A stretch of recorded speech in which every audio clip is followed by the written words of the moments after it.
Okay guys, Sunday morning 11 AM. So check natin ngayon. So ngayon ang nagcha-charge sa atin is yung 12 volts battery.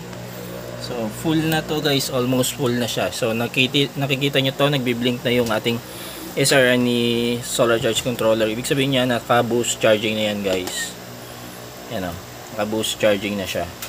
So ang gagawin ko ngayon guys is isi-shift na natin yung ating charging into 24 volts. So ito naman ang i-charge natin. So mag-shift tayo from emergency 12 volts na kina-charge ko ngayon to 24 volts. So ang gagawin natin is papatayin muna natin yung panel and switch natin dito sa manual transfer switch going to, ayan, namatay na siya, going to 24 volts.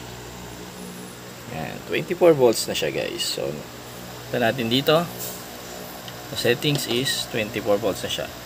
Then open na natin to.